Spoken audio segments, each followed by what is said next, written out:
প্রিয় ছাত্রছাত্রীরা, তোমাদের আরো একবার স্বাগত জানাই অষ্টম শ্রেণীর ইতিহাস ক্লাসে।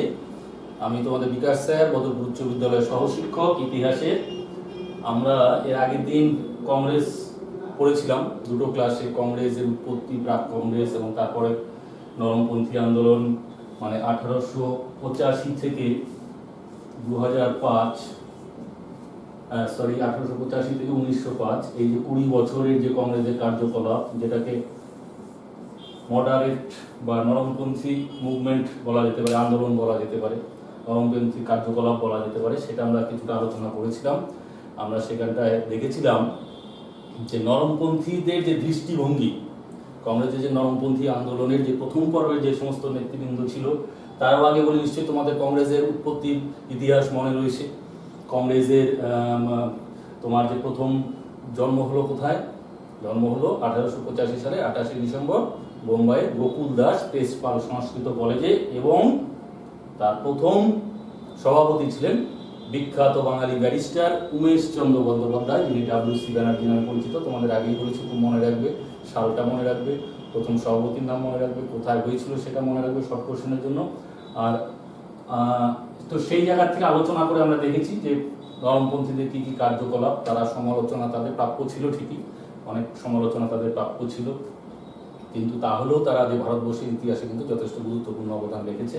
আমি এই আলোচনায় আসবো, কিন্তু তোমরা মনে করে দেখো, সেদিন আমি একটা বলেছিলাম তোমাদের যে কিছু তোমাদের কংগ্রেসের যে মোটামুটি গুরুত্বপূর্ণ সালগুলোতে, প্রথম পর্বে, পরের দিকে আরো যে গান্ধীজির পর থেকে যে সালগুলো, আন্দোলনগুলো, সেই সময় কথা বলছি না, ততগুলো আমরা যেতে পারবো না। মোটামুটি তার আগে এই সময়টাতে বিভিন্ন যে তোমার যে অধিবেশনগুলো কংগ্রেসে বসেছে, সেই জায়গার নাম এবং তাদের যে সভাপতি যারা ছিল, আমি তো তাদের নামগুলো একটু লিখে দিই তোমাদের, একটু দেখো যদি পারো, সম্ভব হয় যদি খাতায় লিখে নিতে পারো। আর যদি কারো বাড়িতে তো স্মার্টফোন রয়েছে তোমাদের, যদি উইকিপিডিয়াতে গিয়ে সার্চ করো লিস্ট অফ কংগ্রেস প্রেসিডেন্টস, তাহলে পেয়ে যাবে। তো আমি একটু লিখে দেওয়ার চেষ্টা করছি তোমাদের। স্থান মানে কোথায় কোথায় অধিবেশন বা সম্মেলনটা হয়েছিল, তারপর নাম, প্রেসিডেন্টসদের নাম বলছি আমরা, তারপর এবং সালগুলো, কোন সময়ে কোন সালে হয়েছে সেই সময়টা। প্রথমে যদি আমরা শুরু থেকে ধরি, 1885 কোথায় হয়েছিল? এটা বোম্বাইতে, মানে যখন প্রথম কংগ্রেসের জন্ম হলো, তাই না? WC ব্যানার্জি বা উমেশ চন্দ্র বন্দ্যোপাধ্যায়, আমি লিখছি WC ব্যানার্জি, নামটা তোমরা জেনে গেছো, উমেশ চন্দ্র বন্দ্যোপাধ্যায়। তারপরে এটা হলো কংগ্রেসের প্রথম অধিবেশন ছিল। দ্বিতীয়টা হয়েছিল, এটাও কিন্তু ইম্পর্টেন্ট, দ্বিতীয়টা কলকাতায় হয়েছিল। কেন এর গুরুত্ব তোমরা জেনে গেছো, আগের দিন বলেছি তোমাদের যে কলকাতাতেই তো দ্বিতীয় অধিবেশনে কি হলো, সুরেন্দ্রনাথ বন্দ্যোপাধ্যায়ের যে ইন্ডিয়ান অ্যাসোসিয়েশন, ভারত সভা, সেটা কংগ্রেসের সঙ্গে মিলে গেল। ফলে কংগ্রেসের যে ব্রিটিশ বিরোধী যে আরো চরিত্র, সেটা কংগ্রেসের মধ্যে ফুটে উঠলো অনেক বেশি। সুতরাং কলকাতা অধিবেশন ভীষণই গুরুত্বপূর্ণ, কংগ্রেসের শক্তি বৃদ্ধি হল দ্বিতীয় সম্মেলনে কলকাতাতে। এটা ছিল, প্রেসিডেন্ট ছিলেন দাদা ভাই নৌরোজি, দাদা ভাই নৌরোজি। অনেক ক্ষেত্রে তোমাদের এগুলো প্রশ্ন আসে, এবং পরবর্তীকালে তোমরা যদি বিভিন্ন চাকরির পরীক্ষা, ইন্টারভিউ দাও ইত্যাদি ক্ষেত্রে, সেসব ক্ষেত্রে কিন্তু এই তথ্যগুলো অনেকটা কাজে লাগে, অনেক সেই সময় তোমরা পাবে। দাদা ভাই নৌরোজি, এটা হয়েছিল 1886 সালে, ঠিক আছে? তারপরে তোমার মাদ্রাজ অধিবেশন, এটা মানে কংগ্রেসের এটা দ্বিতীয়, এটা তৃতীয় অধিবেশন, 1887। এর প্রেসিডেন্ট ছিলেন কংগ্রেসের প্রেসিডেন্ট, এটা প্রেসিডেন্ট মানে নাম বলতে সভাপতির নাম, হ্যাঁ, ব্র্যাকেটে দিয়ে দিচ্ছি, সভাপতি বুঝানো, জায়গার অল্প, বেশি বুঝতে পারছি না। সভাপতি বদরুদ্দিন তয়াবজি বা তয়াবজি, বদরুদ্দিন তয়াবজি, এটা 1887। এটা কেন ইম্পর্টেন্ট এটা দেখো, যে প্রথম কিন্তু মুসলিম প্রেসিডেন্ট বদরুদ্দিন তয়াবজি। এরপরে আমরা চলে যাই আরো যে বিভিন্ন সালগুলো, গুরুত্বপূর্ণ সালগুলো। তার মধ্যে দেখো, গুরুত্বপূর্ণ সালের মধ্যে 1905 কিন্তু একটা বিরাট গুরুত্বপূর্ণ, তাই না? ভারতবর্ষে স্বাধীনতা আন্দোলনে আমরা আসবো, আজকে যে আমরা টপিক্সের মধ্যে সেখানে আমরা আশা করি আমরা পৌঁছতে পারবো। 1905 সালে এই যে বঙ্গভঙ্গ যখন হয়েছিল সেই সময় এটা অধিবেশন বসেছিল বেনারসে, মানে বারাণসী যেটাকে বলা হচ্ছে, বেনারসি না, বা বেনারস বা বারাণসী, বেনারসে। এখানে প্রেসিডেন্ট কে ছিলেন? এখানে প্রেসিডেন্ট ছিলেন গোপাল কৃষ্ণ গোখলে।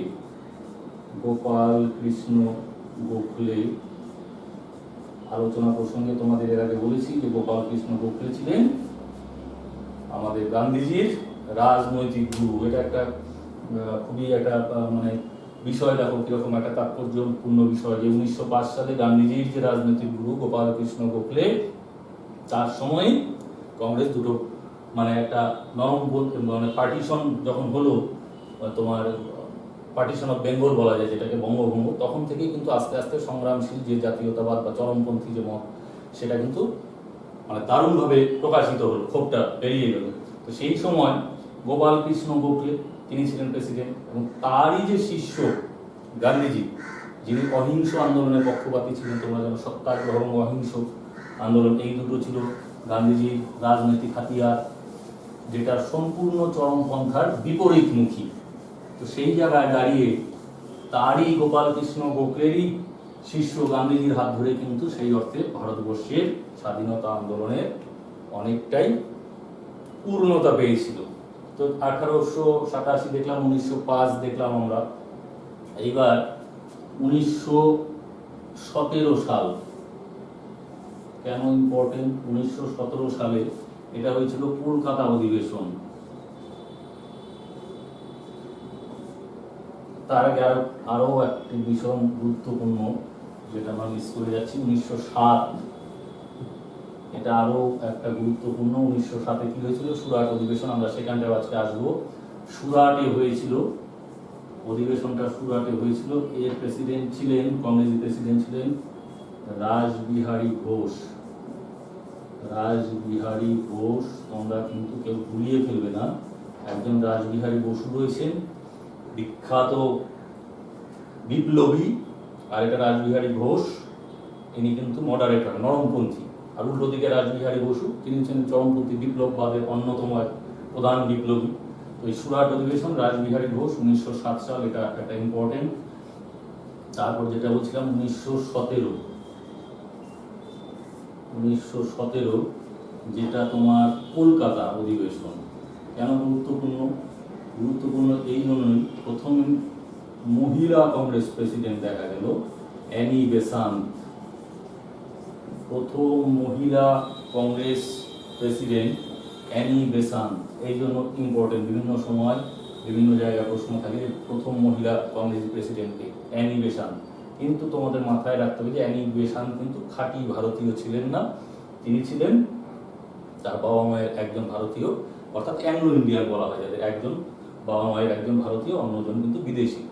সুতরাং সেই দিক থেকে যদি আবার প্রশ্ন আসে তোমার যে প্রথম ভারতীয় মহিলা একদম মানে জন্মসূত্রেই যিনি ভারতবর্ষে, সেই তিনি হলেন প্রথম সরোজিনী নাইডু। সরোজিনী নাইডু,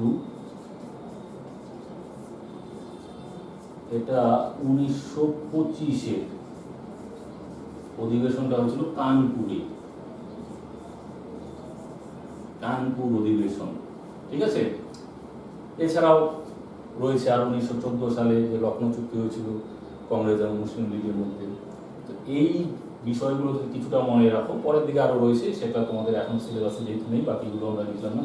এই কয়টা তোমরা কিন্তু জায়গাগুলোর নাম, সভাপতিদের নাম, সালগুলো কিন্তু মাথায় রাখবে।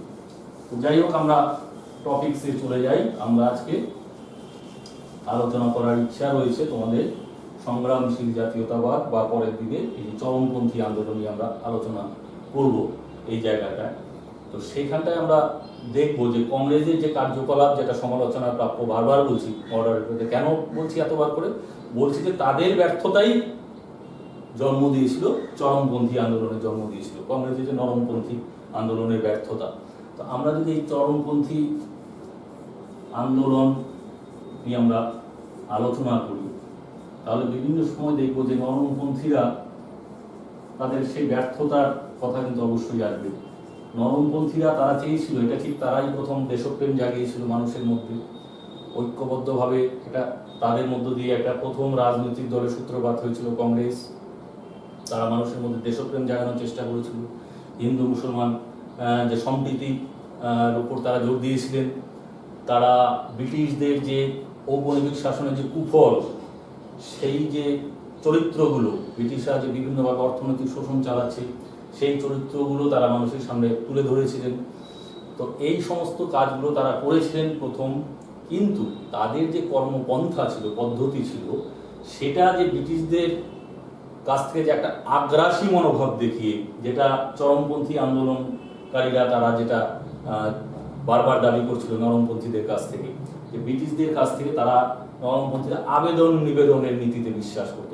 কারণ এই মধ্যবিত্ত শিক্ষিত মানুষ তারা বেশিরভাগই উচ্চ শিক্ষিত, প্রাচ্য শিক্ষায় তারা শিক্ষিত, সুতরাং তারা মনে করত যে এই বিশ্বের উন্নতির জন্য, ব্রিটিশরা তো বিশ্বের শ্রেষ্ঠ জাত ছিল তখন, আমরা বলেছি প্রথম ইংল্যান্ড ছিল প্রথম দেশ, সুতরাং তার এই নরমপন্থীরা তারা বিশ্বাস করত যে তাদের যে এডুকেশন সিস্টেম, তাদের যে কালচার, সভ্যতা, সংস্কৃতি, সেটাই তাদের উন্নতির কারণ।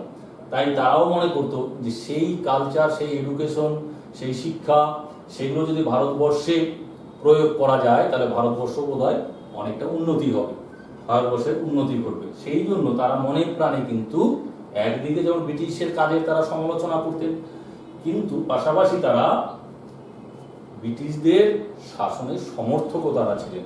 এই যে তাদের দুদিকে, একদিকে তারা উদারনৈতিক আন্দোলনের পক্ষপাতী ছিলেন, তারা ব্রিটিশদের চটিয়ে বা ব্রিটিশদের উপর আগ্রাসী মনোভাব দেখিয়ে তাদের কাছ থেকে কোনো কিছু আদায় করার পক্ষপাতী ছিলেন না। তারা মনে করতে যে এতে বোধহয় ব্রিটিশদের অসুবিধা করা হবে, শেষে এই চাপ প্রয়োগ করলে ব্রিটিশদের উপর, তারা যদি দেশ ছেড়ে চলে যায়, ব্রিটিশ শাসনের যদি অবসান হয়, তাহলে ভারতবর্ষের যতটুকু এখন প্রাচ্য শিক্ষা শিক্ষিত, যতটুকু উন্নতি হয়েছে, যতটুকু শিক্ষা মানুষের মধ্যে ঢুকেছে, সেটাও ভারতবর্ষীরা আর পাবে না।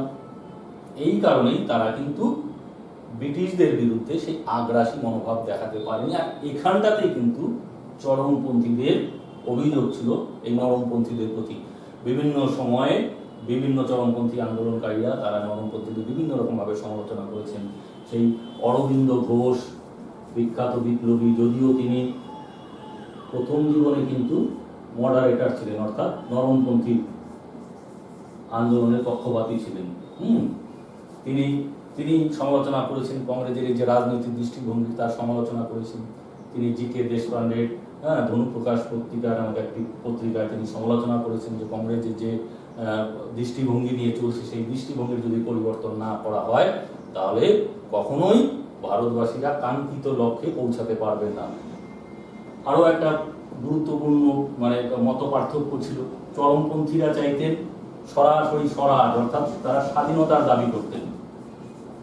তোমরা জানো যে চরমপন্থী আন্দোলনের যে তিনজন লাল বাল পাল নামে যারা পরিচিত, লাল বাল পাল নামে পরিচিত লালা লাজপত রায়, বিপিন চন্দ্র পাল এবং বাল গঙ্গাধর তিলক, তারা কিন্তু, এবং বাল গঙ্গাধর তিলক তোমরা জানো বলেছিলেন স্বরাজ ইজ মাই বার্থ রাইট, স্বরাজ আমার জন্মগত অধিকার, এটা আমি আদায় করেই ছাড়বো।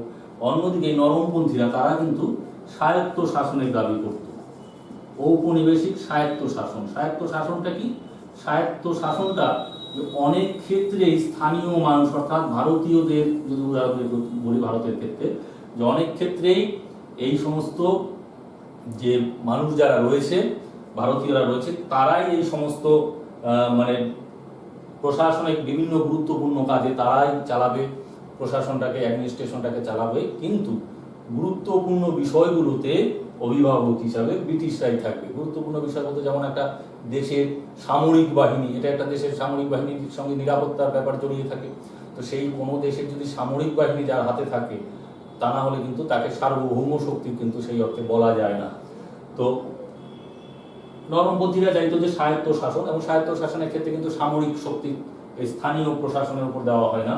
সুতরাং এই নরমপন্থীরা চাইতো যে যে গুরুত্বপূর্ণ বিষয়গুলো সেগুলো ব্রিটিশদের হাতেই থাক, এবং কিছু কিছু ক্ষেত্রে স্থানীয় প্রশাসনিক ক্ষেত্রে তার দায়িত্বগুলো ব্রিটিশরা ভারতীয়দের হাতে দেয়, এটাই তারা কিন্তু দাবি করতেন। অন্যদিকে এই যে চরমপন্থীরা, তাদের যে মূল দাবি ছিল তারা যে কোনো উপায়ে স্বরাজ বা যে কোনো উপায়ে স্বাধীনতা, স্বরাজ, এটাই কিন্তু ছিল তাদের মূল কাম্য। তো এই জায়গায় দাঁড়িয়ে কংগ্রেসের অভ্যন্তরে তাহলে দুটো মত পার্থক্যের কিন্তু সৃষ্টি হতে লাগলো, বিরোধ সৃষ্টি হতে লাগলো। নরমপন্থীদের বিভিন্ন সময় তাদের কার্যকলাপ নিয়ে বিভিন্ন জন সমালোচনা করেছেন।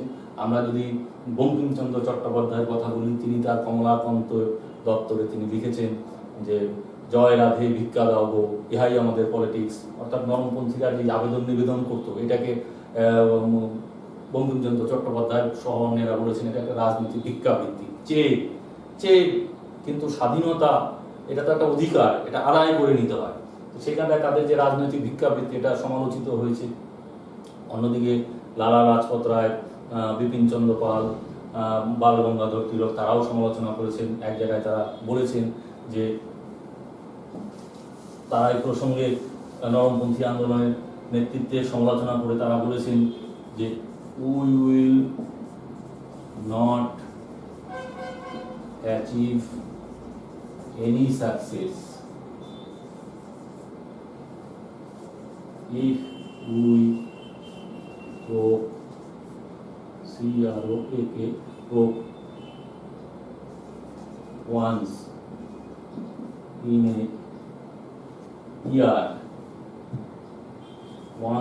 a year, like frogs. We will not achieve any success if we croak once in a year like frogs. অর্থাৎ বলছে আমরা কখনোই সফলতা লাভ করব না যদি আমরা ক্রোক মানে হলো কর্কশ শব্দে ডাকা, ব্যাঙের ডাকা। Once in a year like frogs মানে ব্যাঙ কখন ডাকে? বছরে একবার ডাকে, বর্ষাকালের সময়। তো এইখানটায় তাই তারা বলেছে যে আমরা বছরে যদি একবার ডাকি, অর্থাৎ কি বলতে চেয়েছেন তারা, কংগ্রেসের যে সম্মেলনগুলো হতো সেগুলো 3 দিন ধরে সম্মেলনগুলো চলতো, ঠিক আছে? সেই সম্মেলনে কিছু প্রস্তাব দেওয়া হতো, বিভিন্ন জন কিছু প্রস্তাব দিত, সেই প্রস্তাবের কিছু প্রস্তাবনা লেখা হতো, রেজুলেশন করা থাকতো। কিন্তু 3 দিন হয়ে যাওয়ার পর তারপর যে বছরের বাকি দিনগুলোতে এই যে প্রস্তাবটা গ্রহণ করা হলো, যে লক্ষ্যে কর্মসূচি গ্রহণ করতে হবে, যে কাজটা করতে হবে, সেটা যে কর্মপরিকল্পনাটাকে বাস্তবায়িত করতে হবে, সেই ধরনের কিন্তু কোনো উৎসাহ দেখা যেত। আবার বছর শেষে আবার সেই সম্মেলন আসতো, আবার 3 দিন ধরে সম্মেলন হতো। তাই বিখ্যাত আরেকজন নরমপন্থী আন্দোলনকারী অশ্বিনী কুমার দত্ত তিনি এই যে কংগ্রেসের যে 3 দিনের অধিবেশনকে তিনি এটাকে বলেছেন 3 দিনের তামাশা বলেছেন, 3 দিনের তামাশা বলেছেন, ঠিক আছে? সেটা একটা তামাশা, কাজের কাজ কিছু নয়। 3 দিন ধরে বিভিন্ন প্রস্তাব নিয়ে আলোচনা, অনেক কথা হয়, তারপর যে পরিকল্পনাটাকে গ্রহণ করা হয়, প্রস্তাবনাটাকে গ্রহণ করা হয়, সেটাকে সারা বছর ধরে যে কাজের মধ্য দিয়ে বাস্তবায়িত করতে হবে, সেই ধরনের কোনো লক্ষ্য কিন্তু নরমপন্থীদের ছিল না। তো এইভাবে এই নরমপন্থীদের কার্যকলাপকে সমালোচনা করা হয়েছে। সমালোচনা, বারবার বলছি, সমালোচনা তাদের প্রাপ্য ছিল। মানে এই মধ্যবিত্ত শিক্ষিত মানুষগুলো তারাই প্রথম দেশের মানুষের মঙ্গল করবার চিন্তা করেছিল, এটা ঠিকই, কিন্তু তাদের একটা বড় ড্রব্যাকস, একটা বড় মানে ত্রুটি ছিল। তারা কিন্তু এই যে বিপুল ভারতবর্ষে যে বিপুল সংখ্যক মানুষ, সাধারণ মানুষ, তাদের যে এই আন্দোলনে সামিল করবার চেষ্টা করা হবে, সেই চেষ্টাটা কিন্তু তারা কোনোদিনই করেনি। এর আগের দিনও বলেছি যে তাদের আন্দোলনটা মূলত ছিল কিন্তু শহর কেন্দ্রিক আন্দোলন। কিছুটা শহর কেন্দ্রিক আন্দোলন ছিল তাদের এই আন্দোলনটা। তো সেই ক্ষেত্রে কিন্তু কংগ্রেসের যে গ্রাম দেশে যে বিপুল সংখ্যক মানুষ যে রয়ে গেছে, ভারতবর্ষের কৃষক শ্রমিকরা রয়ে গেছে, তাদের যে সেখানটায় সামিল করে স্বাধীনতা আন্দোলন 2-4 জন মানুষের নয়, সমস্ত মানুষের আন্দোলন, এই শিক্ষাটা দিয়ে তাদেরকে যে একই ছাতার তলায় এই আন্দোলনটা করতে হবে, এটা কিন্তু কংগ্রেসীরা করেনি। তাদের মনে হয়েছিল যে তারা শিক্ষিত মানুষ, অশিক্ষিত ভারতবাসী যারা রয়েছে, যে তারা এই সমস্ত রাজনৈতিক অধিকার, আন্দোলন, এই সমস্ত কঠিন বিষয়গুলো তারা বুঝবে না। কিন্তু তাদের মধ্যে সেই চেষ্টাটা ছিল যে তারা সকলের জন্য, কৃষক শ্রমিকদের জন্য তারা আন্দোলন করেছে। ব্রিটিশদের বিভিন্ন উপনিবেশিক যে রাজস্ব হার বৃদ্ধি, সেগুলো নিয়ে তারা সমালোচনা করেছে ব্রিটিশদের, কিন্তু কাজের কাজ তারা কিন্তু সেইভাবে কিছুই করতে পারেনি। একমাত্র ইন্ডিয়ান কাউন্সিল অ্যাক্টে 1892 যে ইন্ডিয়া কাউন্সিল অ্যাক্ট, সেখানটায় তারা কিছুটা তাদেরকে কথাটা ব্রিটিশরা কিছুটা শুনেছিল, সেটা শুনে লেজিসলেটিভ অ্যাসেম্বলিগুলোতে আইনসভাগুলোতে কিছু সংখ্যক ভারতীয়দের জন্য কিছু স্থান দেওয়া হয়েছিল। এইরকমই, তা না হলে সেই ধরনের কোনো কিছুই মানে ব্রিটিশ বিরোধী যে কর্মসূচি তারা গ্রহণ করেছিল যতটুকু, তাতে ব্রিটিশদের যে খুব একটা অসুবিধাও হয়নি, তাই তারা কিন্তু নরমপন্থীদের আন্দোলনকে খুব একটা পাত্তাও দেয়নি। বরঞ্চ 1885 পর থেকে এই 20 বছরের মধ্যে, এই যে বললাম 1885 থেকে 1905, এই 20 বছরের মধ্যে বেশ কিছু প্রতিক্রিয়াশীল আইন কিন্তু ব্রিটিশরা পাস করেছিল। যেমন মিউনিসিপ্যালিটি আইন, তারপর তোমার মিউনিসিপ্যালিটি রুল, তারপর তোমার কি বলছে বিশ্ববিদ্যালয় আইন 1904-এর, বিশ্ববিদ্যালয় আইন, এবং সর্বশেষে যেটা হলো একদম বঙ্গভঙ্গ, যেটা নিয়ে একদম কিন্তু চরমপন্থী আন্দোলনে চরমে পৌঁছে গেল। 1905-এর বঙ্গভঙ্গ, পার্টিশন অফ বেঙ্গল বলা হচ্ছে। আমরা একটু বঙ্গভঙ্গ নিয়ে আলোচনা করব এইখানটায়, তারপর আমরা সুরাট অধিবেশন নিয়ে আলোচনা করব সময় পেলে। বঙ্গভঙ্গ 1905-এর বঙ্গভঙ্গ আন্দোলন, 1905 এটা কার্যকরী হয়েছিল। আমরা প্রথমেই বলবো যে বঙ্গভঙ্গ বলতে এখন যে কলকাতা শহর, এখন যে বাংলাদেশ বলে যাকে তোমরা চেনো, বাংলাদেশ এখন একটা আলাদা স্বাধীন রাষ্ট্র। তখন তো তোমরা জানোই যে এখন যে পাকিস্তান, বাংলাদেশ, ভারতবর্ষ সব মিলেই ভারতবর্ষ ছিল। আর যে এখন যে বাংলাদেশ, সেটা বাংলা নামে, আমাদের যে পশ্চিমবঙ্গ এবং বাংলাদেশ, এটা সেই অংশটা মূলত বাংলা নামেই পরিচিত ছিল। তো সেই সময় বাংলা ছিল ভারতের বর্ষের যে স্বাধীনতা আন্দোলন বা জাতীয় আন্দোলন যে শুরু হয়েছিল, তার প্রাণ কেন্দ্র ছিল বাংলা। অর্থাৎ সমস্ত নেতৃবৃন্দ শিক্ষিত, অধিকাংশ শিক্ষিত নেতৃবৃন্দ তারা এই অঞ্চলের মানুষ ছিল।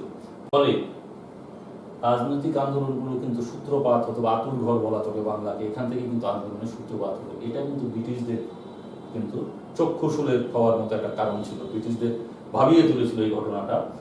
তাই তারা কি করলো, তারা একটা খুব নোংরা একটা তাস তারা খেললো, রাজনীতির নোংরা তাস, সাম্প্রদায়িকতার তাস তারা খেললো, ব্রিটিশদের প্রধান যে নীতি ছিল ডিভাইড অ্যান্ড রুল পলিসি, ভাগ করো এবং শাসন করো, মানুষের মধ্যে বিভেদ তৈরি করো, ভুল বুঝিয়ে মানুষের মধ্যে বিভেদ সৃষ্টি করো, তাহলে একজন আরেকজনের পাশে যাবে না, তখন শাসন করাটা অনেক বেশি সহজতর হবে। এই ডিভাইড অ্যান্ড রুল ব্রিটিশরা প্রয়োগ করতো। তো তারা কি করলো, 1905-এর জুলাই মাসে 20 জুলাই একটা আইন কার্যকরী করলো যে বাংলাটাকে ভাগ করে দেওয়া হবে। সেই সময় লর্ড কার্জন ছিলেন, ভাইসরয় ছিলেন লর্ড কার্জন, ঠিক আছে। তার যে স্বরাষ্ট্র সচিব ছিলেন রিজলে,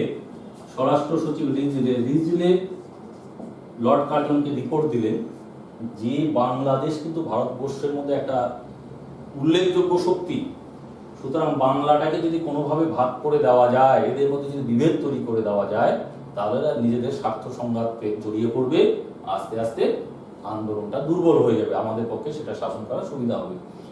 তো এই যে জাতীয়তা আন্দোলনকে দুর্বল করে দেওয়ার জন্য তারা কি করলো, হিন্দু মুসলমানের মধ্যে একটা সাম্প্রদায়িকতার গোপনে কিন্তু একটা সাম্প্রদায়িকতার খেলা খেলতে লাগলো।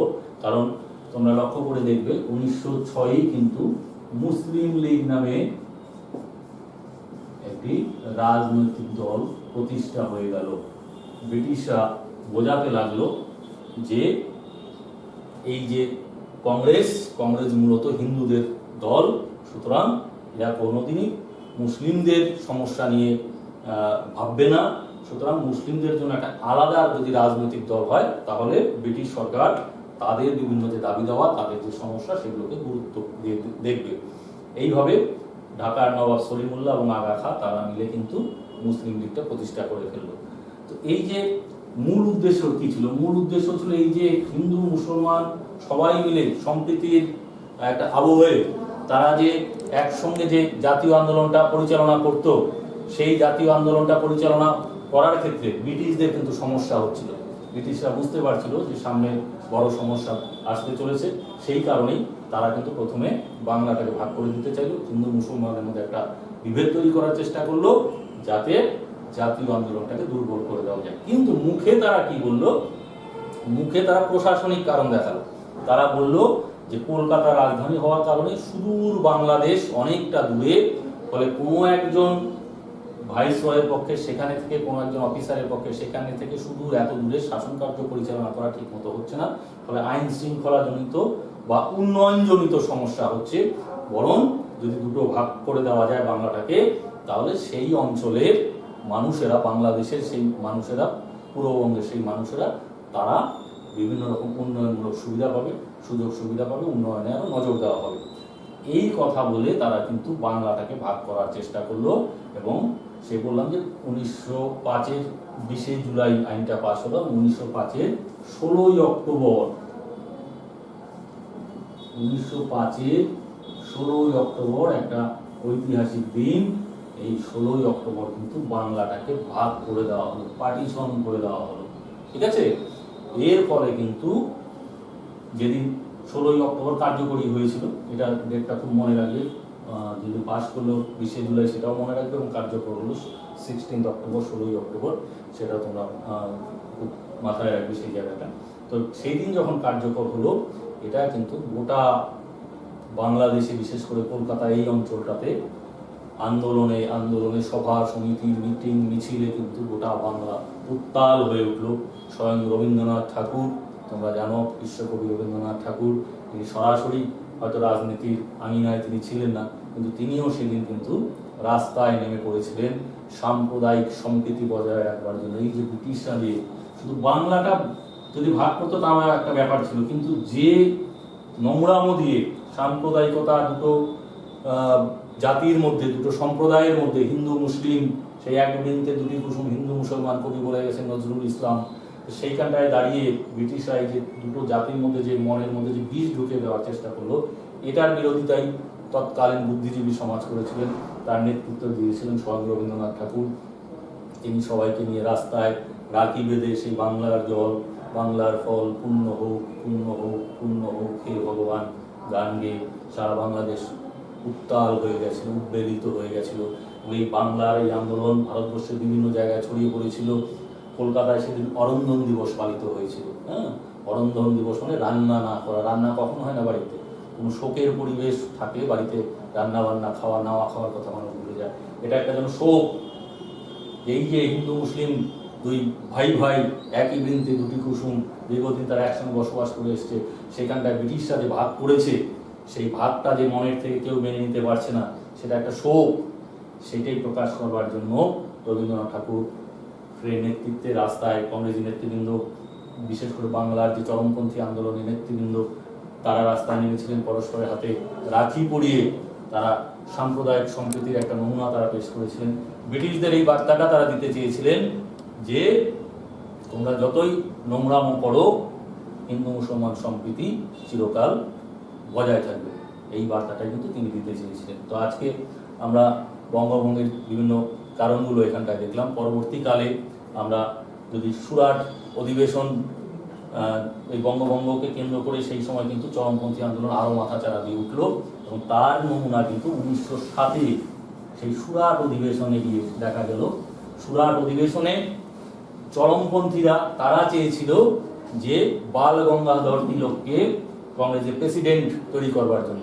কিন্তু সেই সময় একটা নিয়ম ছিল কংগ্রেসের মধ্যে যে যে প্রভিন্সে, যে রাজ্যে অধিবেশনটা হবে, সেই রাজ্যের কোনো মানুষ কিন্তু প্রেসিডেন্ট হতে পারবে না।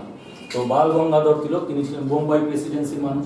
স্বাভাবিকভাবে কংগ্রেস এই বাল গঙ্গাধর তিলককে আটকানোর জন্য মডারেটর যারা নরমপন্থীরা, তারা কি করলো, অন্য জায়গার থেকে সেই সম্মেলনের স্থানটা সুরাটে করলো। তাহলে নিয়মে আটকে যাবে, বাল গঙ্গাধর তিলক হতে পারবে না, প্রেসিডেন্ট হতে পারবে না নিয়ম অনুযায়ী, যে একই রাজ্যের মানুষ প্রেসিডেন্ট হতে পারবে না। সেই কারণে বাল গঙ্গাধর তিলকের প্রেসিডেন্ট হওয়া হলো না। তার জায়গায় প্রেসিডেন্ট হলেন নরমপন্থী আন্দোলনকারী নেতৃবৃন্দের রাসবিহারী ঘোষ। যাকে আমরা পরের দিন আমরা সুরাট অধিবেশন ইত্যাদি নিয়ে আলোচনা করবো। তোমরা এই বিষয়গুলো দেখবে।